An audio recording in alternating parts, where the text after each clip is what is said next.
All right, welcome back to Barbershop Reviews. Today we're in downtown Phoenix at the Houseofshave Barber Parlor. We're gonna be meeting up with Matt, and our good buddy Robert's gonna be getting a haircut and a beard trim. Let's go meet with him now. This place here in particular is the fact that I always wanted to cater to downtown Phoenix, but not necessarily downtown to where there's no parking and it's such a hassle.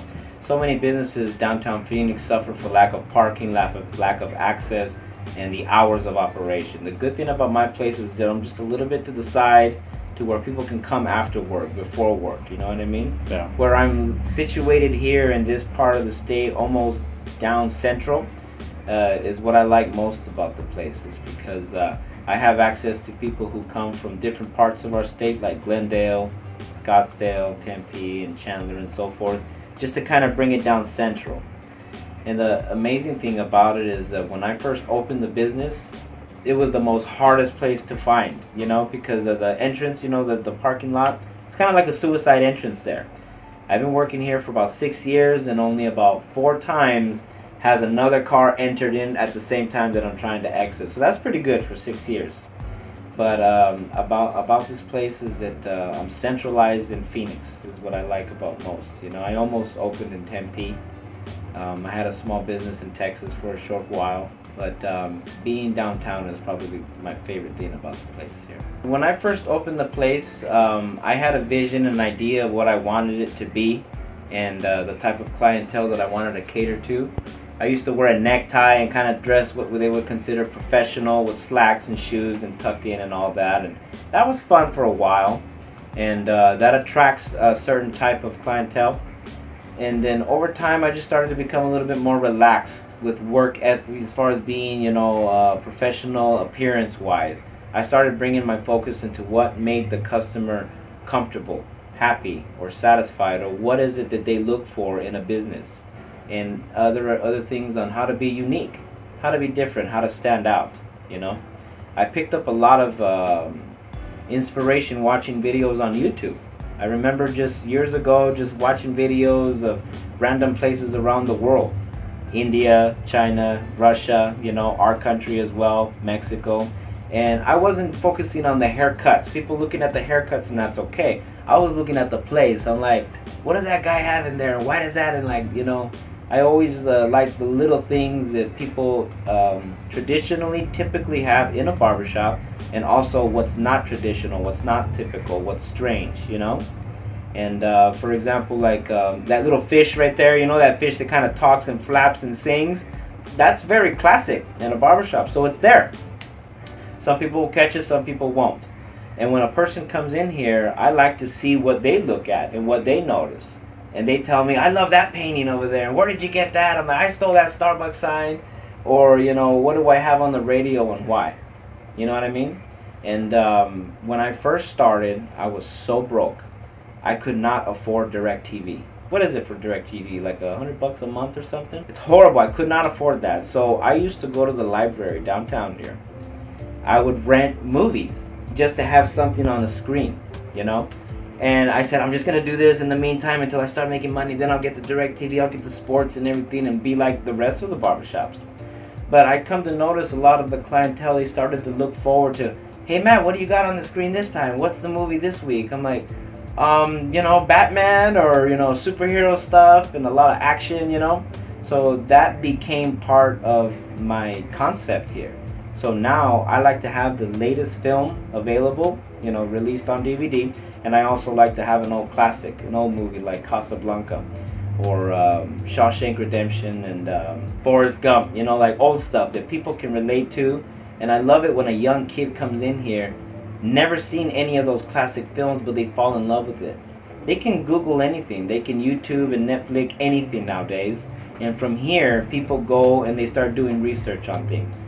There are adult men who have not touched a comic book in years. I have comic books here, you know, just to like, I thought, oh, the comic books are for the kids, you know, for when the kids come up. No, a 50-year-old man is looking at the comic book, you know, and having a good time here. I have Playboys in here, but because they're not naked anymore. They come out with the new Playboys where they're not nude, it's just artistic, you know, modeling. So that's kind of cool, and I try to shield that if I can from kids still. You know, mothers come in here still, and I don't want to be too disrespectful to our females that come into the business here. When I was barely getting out of barber school, like some students, I was always looking for inspiration on, you want to be the best. I literally ventured out to be the best. I know I'm not, but I'm trying. I met an older barber about 15 years ago. At that time, he was charging $35 for a men's haircut. I said, what's going on in there? Was it a strip club? Is there, who pays that much for a haircut? 15 years ago, when the average haircut price was about $8, $9, $10. I was just fascinated by this person. I would do research on him and I would pop into his shop like, hey, how you doing? I'm a student, can I watch you cut hair? And he'd be like, yeah, sure, whatever, he just didn't care much that I would pop into his shop, but he was an inspiration to me because he just simply did things his way. The shop was a mess. It almost looks similar to what you see here. Mine is a little bit more intense, but his was close to it. It was a reflection of him. Me seeing so many models of what traditional barbershops are, very clean, the checkered floor, chairs, everything in order. This guy was a hoarder, And I said, you can get away with this? You can do this, and still be considered a barber? He wouldn't wear a smock. He would wear like a Hawaiian shirt with shorts and sandals, and his hair was messed up, And you would think that the best barber in Arizona or Hollywood would have the best haircut, and not tell anyone where they got it from, But no, this guy had the messiest hair. He looked like, he just rolled out of bed. And charging that kind of money.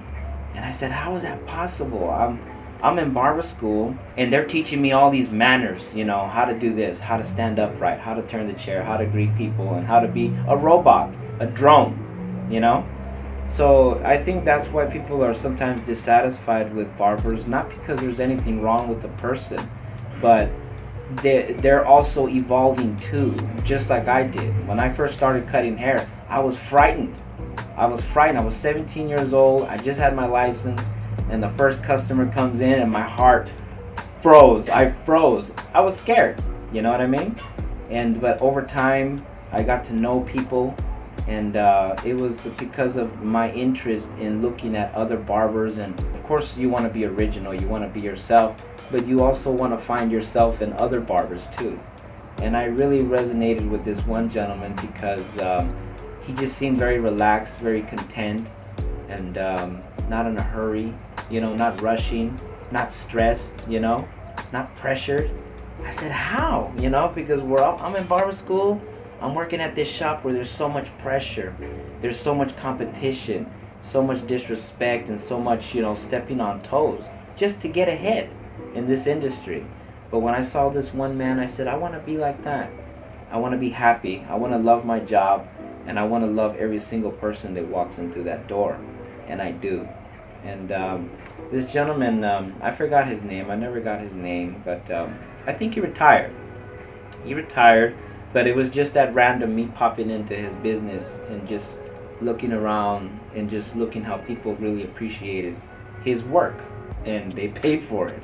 So that's kind of cool, right? So far, after cutting hair for about 15 years, I've come across people who are considered picky. And when a customer is picky, by majority, most barbers are already turned off by that. I've seen that before, and I've also felt and expressed that, like, oh man, this guy is just gonna keep me here. We got 5 people waiting, and he's pointing out every little dot or every little thing. I'm gonna be here for a while. I'm glad that happened to me. I'm glad that I experienced dissatisfaction, disinterest, and dislike for a customer that's picky. But then I'm also glad that I corrected myself, and I say this is an opportunity for me as a challenge to give this customer an experience he's never had before. Because, just like when it comes to restaurants, I'm picky. I'll eat the crap, but I'll walk away talking crap about it. You know what I mean? And me knowing that there's people that are just that way. They'll come and they'll get their hair cut. And some are just very, very relaxed, very cool, and just don't care. Do whatever you want. Make me look good. But then there are people where I gotta look this way. It has to be this way. It has to be like this. It has to be like that. And I say, you know what? I'm gonna ask him 30 to 50 questions about his haircut. I'm going to exhaust this customer with questions in detail on how to do his haircut exactly the way he wants it. I'm going to tire him. I'm going to ask him 10 questions about the sides, 10 questions about the top, 10 questions about the beard, 10 questions about the neckline, just to be as accurate as possible. And by doing that, I've blown them away. And they become customers for life. They get attached to you because they go anywhere else, they get their hair jacked up, and then they get disrespected because they're picky. They get looked down on, they get avoided, and that is something that I'm very, very proud of. I don't know what hit me. It was my ambition and my desire to be the best, is because I wanted to please everyone as best as I possibly can. First time here, I will be coming back. Love the atmosphere. I'm going to go home tonight and put it on my Facebook page, the before and after, with the link for this video coming up. I would absolutely suggest this shop to other people.